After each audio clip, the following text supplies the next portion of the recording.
Hola, soy la Basmati de nuevo con vosotros hoy para contaros las expediciones científicas españolas a América. Seguimos con América. Son muy interesantes, las que he tomado son tres y ¿a cuál de todas es más interesante? Estamos en el siglo XVIII, en el siglo de las luces, y entonces los Borbones no se quieren quedar atrás con respecto a otras monarquías europeas. Y entonces mandan diferentes expediciones botánicas, porque mirar, la farmacología tiene 5 minutos, por decirlo de alguna forma. Entonces, América, con el descubrimiento, supuso una renovación en la gastronomía europea y mundial. Y bueno, aún todavía sigue habiendo muchísimas especies desconocidas y maravillosas, incluso sanadoras y curativas. De hecho, se hizo ¿cómo se dice? Una organización para proteger las patentes, porque las farmacéuticas mandaban a sus científicos, a sus empleados jóvenes a la Amazonía para sonsacar a los chamanes el que le dieran determinadas fórmulas, determinadas medicinas que después ellos patentaban como suyas. Después vete y busca, ¿no? Porque los pobres chamanes ahí en tribu aisladas. Entonces se hizo una organización para proteger todas estas personas que tienen una trayectoria entre otras cosas, porque hay muchas tribus que están totalmente aisladas. Hay una botánica que es inacabable, fantástica y maravillosa. Y el rey, nuestro Carlos III, cuando deja Nápoles para gobernar España, pues piensa que la gestión, que tiene un equipo de gente que le apuntan, que están en pleno siglo de las luces, como os he dicho, apuntan a que la manera de gestionar estas tierras tan vastas y llenas de potencialidades es no quedarse atrás y mandar expediciones científicas a los diferentes lugares donde nos muestren, yo qué sé, pues los bosques de, ¿cómo se llama? No me acuerdo, el producto este que se toma para la fiebre, para la malaria, quinina, tanina, no me acuerdo cómo se llama, y infinidad de soluciones maravillosas y que suponían también potencialmente una forma de incrementar el dinero, o sea, para la corona, porque la corona pues lo que hacía era explotar, yo que sé, minas de plata y cosas así. Pero he aquí que estas expediciones, algunas de ellas llegan a durar hasta 30 años, y entonces pues lo que hace su gerente, su director, que es en el caso de Mutis en Colombia, es que organiza como dos grupos de criollos formadísimos, donde hacen unas láminas artísticas simplemente excepcionales que se saltan el canon de lo que se hace en Europa. Y estas personas al final acaban siendo gente bastante buena conocedora, aparte de estupendos artistas y buenas conocedoras de la botánica, y llegan aquí a España y ocupan cargo en algunos casos. Pero y también se da la curiosidad de que firman como de América, Flarito de América, porque ya estamos a finales del 18 y principios del 19, donde poco después se va a dar la independencia americana, y son conscientes de ellos se singularizan y me parece muy bien. Esas láminas están hoy en España, son miles de láminas, a cual de todas más bonitas, protegidas de la luz, simplemente excepcionales, con papel de Holanda. Y bueno, les tocó también porque estos virreinatos que os voy a contar ahora, el de Perú, el de Granada, el de Nueva España, eran gigantescos. O sea, yo qué sé, el de Nueva España era México, Centroamérica, yo qué sé, la Florida, Cuba, no sé, de loco, de loco. Y bueno, entonces claro, en el caso de Colombia lo que hicieron fue recorrer toda la zona, todo el país, y lo hacen criollo y se muestran muy efectivos. Los resultados que hay son fantásticos, pero sin embargo no dejaron nada escrito en 30 años. Y este era un médico el que lo dirige, que es Mutis, y después su sobrino y muchos de estos criollos que van a estar en su grupo van a intervenir directamente en lo que es, yo pienso en Álvaro Mutis, que es mi escritor preferido. Colombia hoy es la mayor potencia de escritores, hace bastante tiempo, de escritores en lengua castellana. Bueno, pues estos criollos que van a estar en su equipo, gente muy comprometida y muy válida en su trabajo, van a formar parte luego de lo que son el grupo de independentistas de la metrópoli española. Y también deciros, como conclusión, he leído varias fuentes, entre ellas Historia y Vida, después también publicaciones de gente que ha hecho como libros, tesinas. He dejado también una bibliografía, pues que desafortunadamente estas obras tan maravillosas pues llegaron aquí a España y no había gente preparada en lo que era el Real Jardín Botánico, que tiene unos archivos que es donde se encuentra actualmente. No estaban interesados, le mandaban herbarios y no estaban demasiado interesados, no sé, un desastre.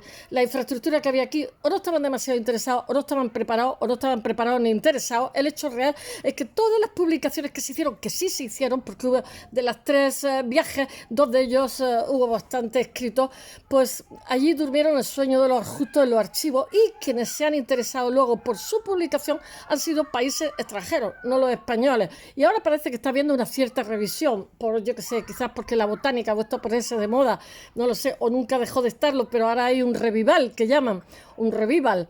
Bueno, entre medio voy a ver si os cuento estas 3 expediciones maravillosas. Deciros que el Real Jardín Botánico, que me parece que está ahora en el Paseo de Recoletos, puede ser, o el archivo, no me acuerdo, se hizo con Felipe VI en España, estoy que me caigo. Para variar, se hizo con Felipe VI en España y bueno, y ahí también se desarrolló pues lo que es la disciplina de la botánica, también con referencia a botánicos extranjeros, como no me acuerdo, el sueco, están también los franceses, etcétera. Y nosotros llegamos a tener muy buenos botánicos, y por supuesto las colonias españolas, maravillosos también, maravillosísimos. Muchas de ellas dieron más valor a lo que hacían los españoles que los propios españoles, para variar. Bueno, ¿qué puedo deciros? Que las expediciones, los virreinatos impulsados por la dinastía borbónica, son un hito dentro de lo que es la Ilustración. En el siglo XVIII, España organiza 3 expediciones que ahora os contaré, 3 expediciones científicas a América, que se llaman la Real Expedición, si tiene un nombre más pomposo, la Real Expedición Botánica al Virreinato de Perú, que era inmenso. Bueno, eran inmensos los 3 virreinatos, en 1777, en plena Ilustración. Más tarde ya se habían adelantado los franceses con expediciones botánicas, después va a venir Humboldt, etcétera. Después, más tarde, la Real Expedición al Nuevo Reino de Granada, que está Colombia, yo que sé, Venezuela, en 1783, y la Real Expedición Botánica de la Nueva España en 1787, que es México, Florida, etcétera, etcétera, ¿no? El virreinato, la parte de abajo de Estados Unidos, es que eran inmensos. El virreinato de Perú, mirad, la monarquía estaba buscando panoja, o sea, sabía que tenía unos territorios vastísimos, que estos territorios vastísimos eran botánicamente fuera serie, y estaba buscando también no quedar atrás con respecto a otras monarquías que habían, digamos, patrocinado el que científicos viajaran a esos lugares. Bueno, el virreinato de Perú, solamente por decirlo así, por encima, el virreinato de Perú, que durante mucho tiempo estuvo por encima de cualquier nación europea, de poderosa, de bonita, de espléndida, de composiciones intelectuales y tal. Bueno, el virreinato de Perú abarcaba Perú, Colombia, Argentina, Ecuador, Panamá. Panamá lo abarcaban diferentes virreinatos, Chile, Bolivia, Paraguay y Uruguay. El nuevo Reino de Granada comprendía, para que espaciotemporalmente os hagáis una idea de la magnitud de los sitios donde iban, que era prácticamente low cost, porque investigar todos estos sitios, los fondos botánicos que tenían, pero si eran casi medio América. Bueno, el nuevo Reino de Granada, que fue el segundo, tenía diversas partes de lo que es la actual Colombia, Venezuela, Ecuador, Panamá y Guayana. El Virreinato de Nueva España, que está compuesto por México, Guatemala, Nicaragua, Honduras, El Salvador, Costa Rica, estados del sureste de Estados Unidos, Florida and Company, y la isla del Caribe, o sea, Cuba, etc. Las expediciones científicas españolas a América son una expresión del imperialismo borbónico y un intento. Ya sabéis que hemos cambiado de los Austrias a los Borbones, y es totalmente diferente, porque los Austrias eran increíblemente disciplinados, aficionados o sea, eran potenciadores de la música, de las composiciones, patrocinaban composiciones. En el Virreinato de Perú hay unas composiciones barrocas para morirse. Eran también patrocinadores de pintores, tenían unas colecciones reales excepcionales, pero los Borbones cambian totalmente. Bueno, esto es un intento de la corona ilustrada de no quedarse atrás de lo que estaban haciendo otras coronas en Europa. Carlos III, cuando abandona Nápoles en 1759, es para coronarse rey de España, quiere dar totalmente un giro a lo que es la política que se lleva haciendo. Y tiene un equipo de gente, y tiene una herencia que es gigantesca, compleja, como el virreinato de Nueva España y el virreinato del Perú y el nuevo reino de Granada, que es gigantesco.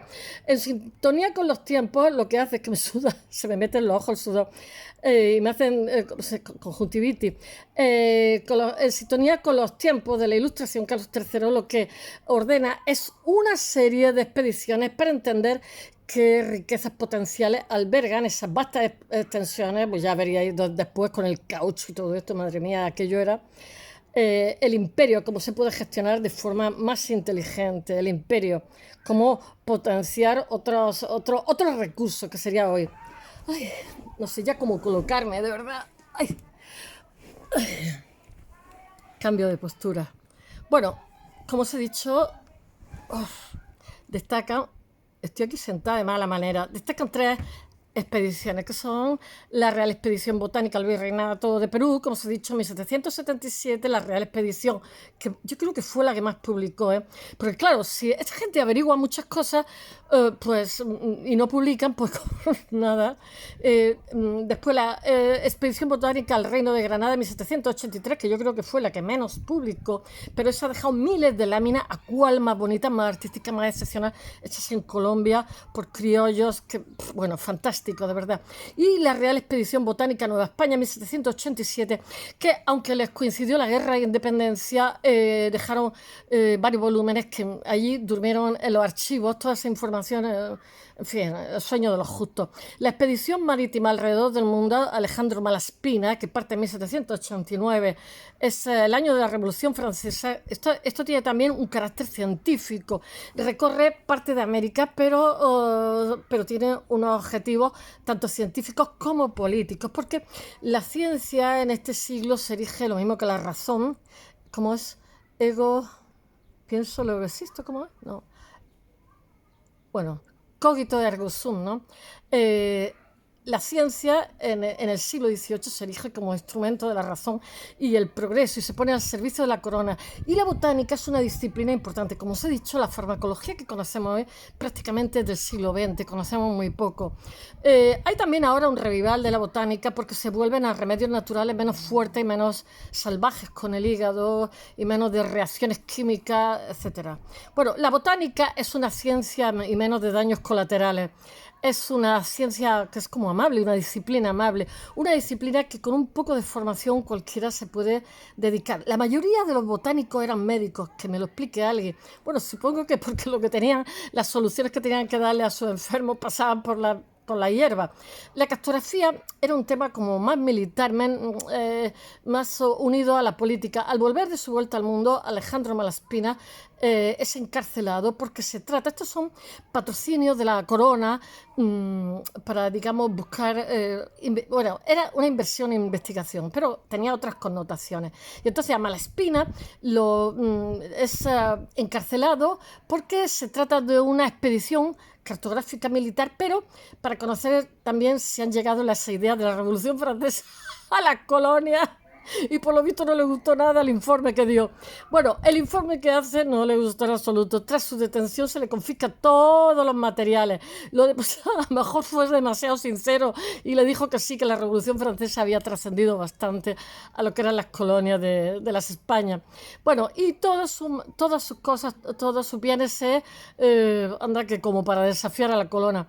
Estamos en pleno absolutismo. Todo para el pueblo, pero sin el pueblo. Y todo esto, todos sus bienes se depositan en la Secretaría de Guerra, menos la parte botánica que ingresa en el archivo del Real Jardín Botánico, porque este también había hecho investigaciones botánicas. El Real Jardín Botánico había sido fundado en 1755 por Fernando VI, como os he dicho antes. La botánica puede ser una vía para proveer de recursos también. El rey lo que quería buscar era recursos para explotarlo y para tener nuevos ingresos, como os he dicho. Tras 200 años de dominio en América, la corona es consciente de que hay infinidad de recursos desconocidos, potencialmente interesantes, que pueden ser muy rentables y servir al fomento de la nación para la construcción de alimentación, tinte, ornamentos, etc.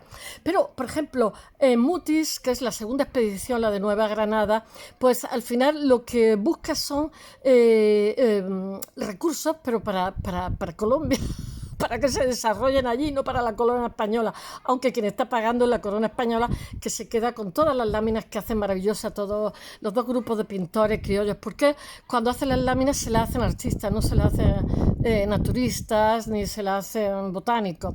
Entonces, claro, hay unas láminas que son auténticas obras de arte. Bueno, la primera, pero claro, no tenían, en América no había, eran láminas muy grandes y no tenían una imprenta como para imprimir eso, entonces quedó reducido a nada, casi al silencio. Y cuando llegaron a España se fueron a unos archivos ahí a dormir el sueño de los justos. Bueno, voy a contaros la expedición. La primera gran expedición botánica de la corona es la del Virreinato de Perú en 1777, que yo creo que la primera y la tercera son las que más escritos tienen, porque la segunda lo que tiene son muchísimos dibujos, muchísimas representaciones y además totalmente con un canon distinto al europeo. Bueno, la de Perú en 1777, su organización se hace junto a la corona francesa, que ya se había adelantado a la española en investigaciones botánicas en América. La corte gala designa a la empresa al médico botánico Josep Dombey, que llega a Madrid en otoño de 1777. En abril de 77 se extienden a Aranjuez las reales cédulas administrativas, acreditativas para los botánicos, que son Hipólito Ruiz López y José Antonio Pavón. Este escribe mucho, ¿eh? Ambos son discípulos del primer catedrático y director del Real Jardín Botánico, que se llama Casimiro Gómez Ortega. Todo esto se está poniendo también en valor, que todo esto estaba olvidado, escondido. En la expedición, es curioso que en el Fondo de Cultura Económica hay más bibliografía sobre este tema que la bibliografía española. En la expedición, esa editorial lo hicieron los exiliados españoles de la Guerra Civil, junto con el Colegio Español, que le han cambiado el nombre, claro. En la expedición también viajan dos ilustradores, aparte de los botánicos, y Dombey, Josep Dombey, el francés, que lo hace en calidad de acompañante de los botánicos españoles, porque este tenía experiencia y además era un buen elemento como botánico. Hay otro que no me acuerdo cómo se llama, Linneo o algo así, que es sueco, y van a estar continuamente mandándole cosas. Bueno, parten de Cádiz y tras 6 meses atracan en el Callao de 1778. Es el primer destino para una empresa que se prolonga durante 11 años. La segunda empresa, 30 años. Tela, no son 5 minutos, una vida casi. En Perú, los botánicos se internan en la cordillera andina y también viaja a Huánuco, en la entrada de la Amazonía. Allí se deben encontrar quinos, bosques de quinos, el árbol de cuya corteza se extrae la quinina, que es un remedio para la fiebre de la malaria, que es lo que los ingleses le añaden en África con agua, con gas, para prever la malaria, para que no le piquen los mosquitos. Huánuco, además de los quinos, de los bosques de quino, la coca o el caucho, los expedicionarios conocen de primera mano el levantamiento de Tupac Amaru, que es como algo previo que se da a lo que van a ser, esto es en 1780, pero esto ya está anunciando lo que van a ser luego las independencias, ¿no? de estas repúblicas, de estos países que no van a tardar demasiado en independizarse. Ayer fue el día de la independencia de Colombia, por cierto. Bueno, esta rebelión es un antecedente de las guerras de la independencia del siglo XIX. El sistema de trabajo de los expedicionarios consiste en tener un enclave de referencia, en este caso Lima, y volver de cada expedición para inventariar lo herborizado y reparar los envíos a Europa. En 1781, por orden de las autoridades españolas, la expedición parte de Chile. 3 años después, Dombey se vuelve a Cádiz. Dombey era un acompañante, entonces les enseñó muchísimas cosas, pero él no se pasó tantísimos años allí, donde, por orden del director del botánico, es sometido a un fuerte y prolongado registro fronterizo. Ya me diréis que eran investigadores, por favor, y además investigadores acreditados por el rey, etcétera. Y entonces eran como sospechosos. Ruiz y Pavón permanecen en Perú con un nuevo equipo de botánicos y dibujantes. Desde 1784 la investigación, me parece que hacen 12 volúmenes, se centra en latín y todo, se centra en los bosques de quinos a la vez, en el nuevo reino de Granada se inicia una expedición dirigida por José Celestino Mutis. Ay, a lo mejor era el ancestro de Álvaro Mutis, que tras 20 años de espera, José Celestino Mutis era el médico del virrey. Estaban en Bogotá, que en aquella época se llamaba Santa Fe. Bueno, tras 20 años de espera, recibe en 1783, ella estaba haciendo investigaciones por su cuenta, la aprobación de la corona para un proyecto ambicioso como es escribir una historia natural del virreinato, que no escribió nada, que incluya la geografía, la riqueza y los recursos, sin olvidar aspectos políticos y humanos. José Celestino Mutis nace en Cádiz en 1732, se licencia en medicina, pero un hombre con una curiosidad inacabable. Bueno, esta disciplina no es suficiente para él, para la curiosidad que tiene insaciable, que lo convierte en botánico, geógrafo, en matemático, en astrónomo, en profesor, en sacerdote, etc. Además de traductor de Galileo y Newton, de quien conoce sus ideas perfectamente. Mutis es un hombre renacentista en el siglo de la Ilustración. Ay, me estoy asfixiando de calor. Me he puesto el traje de fiesta para vosotros. Pero pasa la historia como botánico. Sí, yo pienso que era como Baltasar Castiglione, ora la pluma, ora la espada. Bueno, esta disciplina lo enamora cuando llega con 28 años a Nueva Granada en calidad de médico personal del nuevo virrey. Allí va a morir allí en Bogotá, o sea, en Santa Fe, como se llamaba entonces. Allí instalado, hace dos grupos de criollos que trabajan FETEM, una preciosidad todo lo que hay. Están en Madrid toda su obra. Allí instalado en la capital del nuevo virreinato, que se llama Santa Fe, hoy Bogotá, ejerce de médico, de maestro y empieza a dibujar en busca de recursos naturales.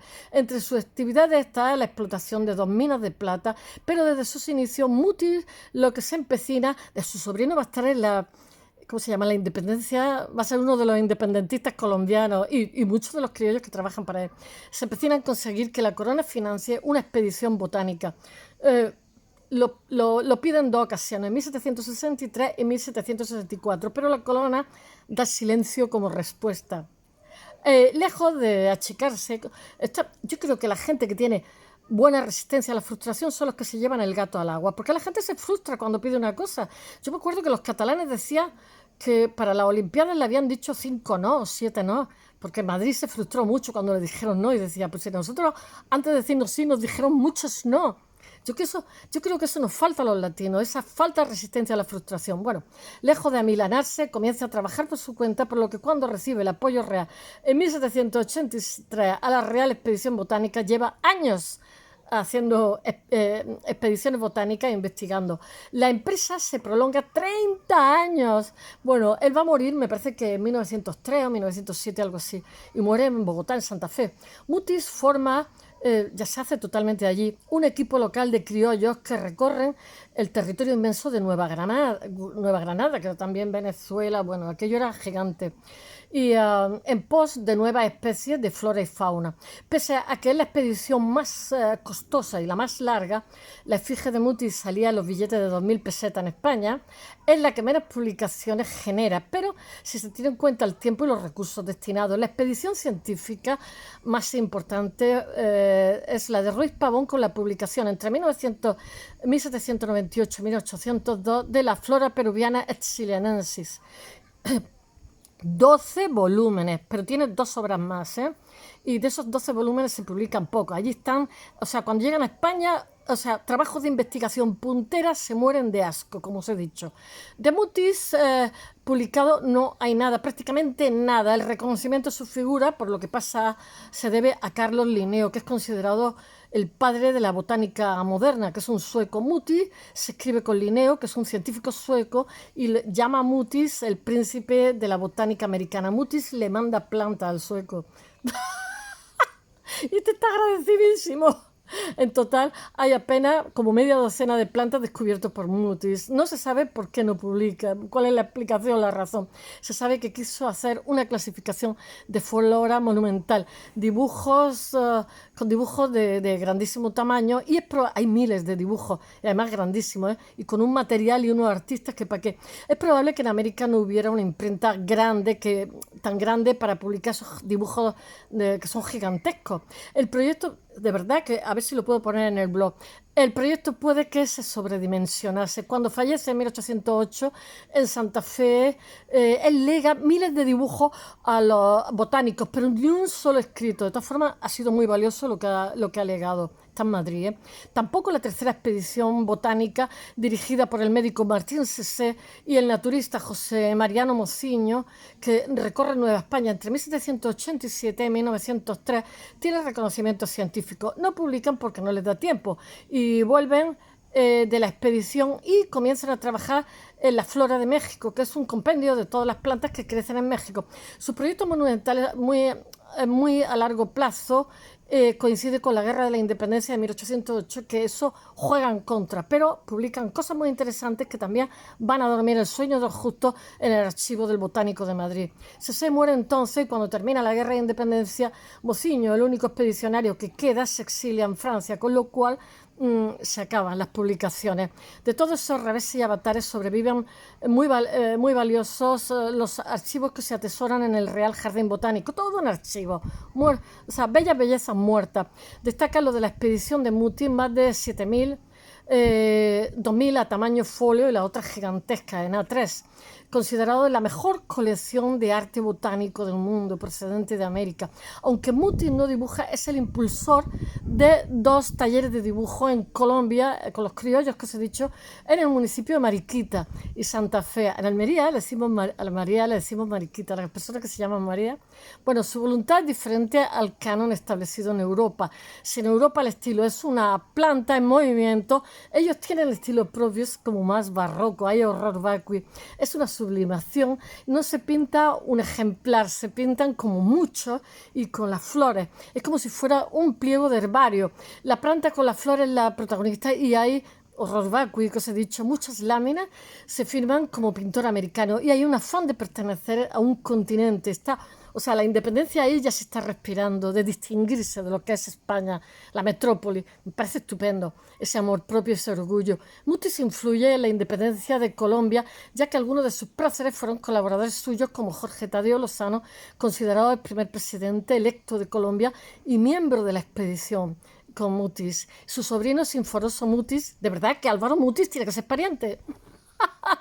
Y el artista Salvador Rizo, que trabaja 26 años con Mutis y participa en el ejército independentista contra la metrópoli. Boyacá, ¿cómo se llama esa batalla en Colombia? No me acuerdo.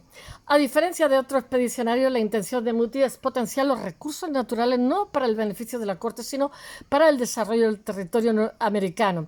En consonancia, algunos de los responsables de la expedición habían nacido ya en Colombia, como Salvador Rizo, el director de las 2 escuelas de dibujo que había creado Mutis con criollos, a quien recomienda que se formen pintores. Entre ellos destaca el miniaturista Francisco Javier Matisse, también el criollo, hay muchos apellidos catalán, al que Humboldt después, en su visita a Santa Fe, califica, Santa Fe, Bogotá, como el mejor pintor de flores de todo el mundo. Humboldt, qué maravilloso. En los talleres colombianos la calidad es la premisa. Es que los colombianos, la mayor cantidad de inversiones, el único país que conozco de América, me encantó. La comida, los paisajes, la gente. La mayor inversión española está en Colombia, son muy emprendedores. Bueno, para ellos la calidad es la premisa de trabajo. El papel procede de Holanda y a diferencia de otras expediciones donde se trabaja en el campo, las ilustraciones se hacen en talleres de artistas. Por eso son espectaculares. Además están muy bien conservadas. Se utiliza muchísimo la témpera, se trabaja con la técnica de la miniatura que se aplica a los camafeos. A mí eso me ha chocado muchísimo. En el Renacimiento había muchísimos miniaturistas. Por eso, pero en esta época estamos ya en el 18, por eso 300 años después. Por eso la colección tiene tanta calidad. Trabajan con lupa. Hace 200 años Mutis plasma desde la hierba más humilde hasta el árbol más majestuoso en sus láminas. Lo consigue y el Botánico de Madrid tiene un tesoro que combina el rigor científico con el arte. La mayor parte de estos materiales, como os he dicho, recabados, lejos de influir en la economía y en la ciencia española, permaneció almacenado en las oficinas siglos, en las oficinas gubernamentales, o en pocos casos pasó a enriquecer otras colecciones científicas no españolas para morirse y para pegarle hasta en el carnet de identidad. Tiene como explicación diversos factores, pero sin duda el determinante fue que si bien el Jardín Botánico, a través de Casimiro Gómez Ortega, creó una infraestructura y política y administrativa del proyecto de expediciones, no contempló su transformación interna en una institución científica, con lo cual aquellos investigadores mandaban cosas y como que nada, capaz de sistematizar la información recabada por los que estaban en América, así como su incorporación al conocimiento del botánico universal. El gobierno español, que más recursos había destinado para el conocimiento florístico de sus colonias, pasó a ser el más incapaz en el manejo de los resultados. Así nos luce el resultado alcanzado. Bueno, vamos a ser optimistas. Hasta mañana.